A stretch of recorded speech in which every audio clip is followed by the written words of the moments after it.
아직 피어보지도 못한 꽃다운 나이, 17살 소년이 목숨을 잃었습니다. 이제는 사진으로밖에 볼 수 없는 고 정유엽 학생. 지난 3월 차가운 날씨에 공적 마스크를 사기 위해 1시간 가까이 줄을 선 뒤 고열과 두통에 시달리다 병원을 방문했습니다. 열이 40도가 넘는 상황에서도 코로나 검사 결과가 나오지 않았다는 이유로 제때 적절한 치료를 받지 못했습니다.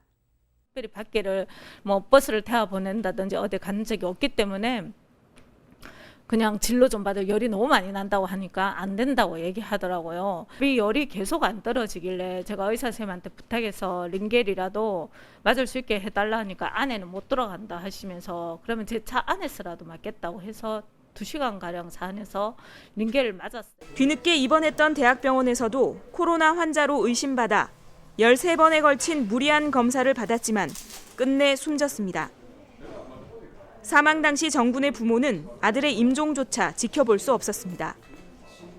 기저질환도 없고 단순 감기로 시작된 고열과 폐렴으로 17살 소년이 사망했지만 아무도 책임지는 사람은 없었습니다. 처음 중앙병원에 갔을 때 제대로 진찰이 되고 진료가 됐더라면 그리고 치료가 됐더라면 이 아이가 이만큼 이렇게 급속도로 나빠지고 이런 일은 당하지 않았을 텐데 이제 거기에 대해서 무책임하고 그냥 매뉴얼이 그랬다. 그 과정에 누군가가 잘못이 있다면 거기에 대한 사과도 해야겠죠. 행정당국이나 병원 책임자, 그 누구도 유족에게 진심 어린 사과 한마디 없는 상황. 정군의 부모와 시민사회단체는 진상조사와 대책 마련을 촉구하며 청와대 앞에서 기자회견을 열기도 했습니다. 유의배 같은 경우는 정말로 병원, 국가, 시 전부 다 제일 나쁜 코스를 밟아서 나쁜 것만 다 하다 보니까 최악의 상황까지 가지 않았나 그렇게 생각되는데 우리나라 전체가 여기에 대한 대비책을 마련하는 그런 수순을 밟기 위해서는 제대로 된 진상조사가 이루어져야 한다는 건 선제 조건이 있을 것 같아요.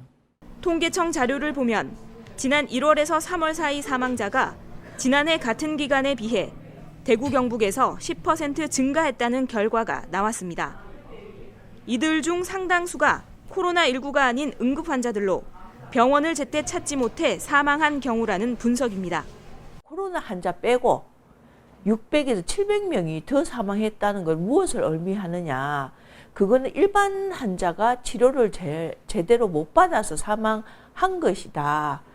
의료 체계가 문제가 없거나 의료 공백이 아니면 그러면 열이 나거나 이런 환자는 어떡할까요? 그냥 죽을까요? 비코로나 환자에 대한 의료 공백과 의료 소외 문제를 해결하기 위해서는 제대로 된 의료 시스템이 구축돼야 한다는 목소리가 높습니다. 감기가 왔다 아니면 장염이 왔다 이런 사소한 열 나는 것들 많잖아요. 그랬을 때 우리가 병원에 가서 누구도 진료받을 수 없다는 거예요. 이거 굉장히 심각한 문제다. 중요한 문제이고 그래서 경산에서 이제 이 일이 일어났고 이 죽음이 안타깝고 정말 애통하지만 이것이 헛되지 않도록 하려면 이 기회로 의료 체계가 제대로 서는 것이 더 중요한 과제인 거죠. 공공병원을 만들어야 돼요. 그러면 근역별로 하든지 아니면 경산이 시립병원을 하든지 아니면 재활병원을 하면서 공공병원의 역할 응급 체계를 강화하든지 지금 중요한 게 응급실이잖아요. 응급실. 그죠? 응급 환자에 대해서 가장 시급하니까 그 응급 환자에 대해서 어떻게 해야 되는지를 모여서 보건소에 있는 분들이 고민을 해야 되는 거죠.